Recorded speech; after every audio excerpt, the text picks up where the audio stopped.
temps pour eux de partir en dédicace. Alors j'explique comment un groupe aussi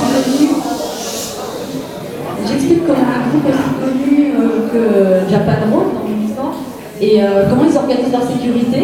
Il faut bien sûr qu'il y ait le personnel de l'hôtel qui fasse mettre les fans en ligne. Donc j'explique tout ça.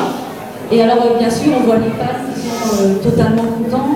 Certains ont pour rêve d'avoir un photographe, d'autres ont des photos.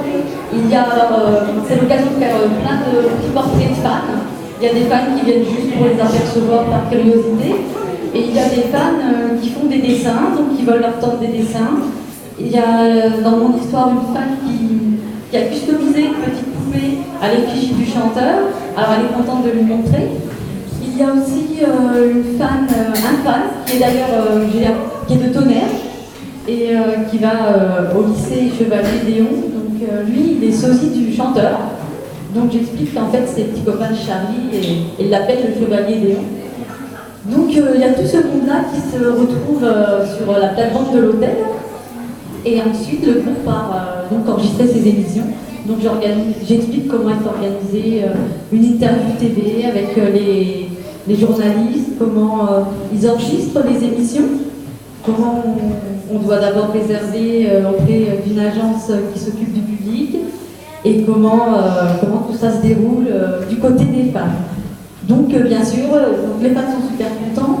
Et vous voyez là à l'écran une séance dédicace au Plaza Athénée. Donc voilà, donc le personnel de l'hôtel fait mettre les fans bien en ligne. Et bien sûr, vous allez voir au fur et à mesure que le groupe arrive. Là, ils sont donc, le groupe, bien sûr, l'alignement se déforme et c'est ça qui est le plus difficile en fait. Pour eux, c'est ça qui est le plus stressant. On voit qu'il y a du personnel qui surveille tout cela. Et donc les fans, bien sûr, eux ne se rendent pas compte du stress qu'ils posent à leurs idoles. Donc c'est tout cela que j'explique dans ce tome 2.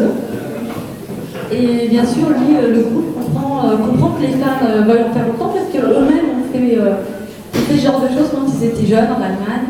Le chanteur est fan d'une chanteuse allemande qui s'appelle Nina, il est fan de Dépêche Mode, plutôt de rock électronique.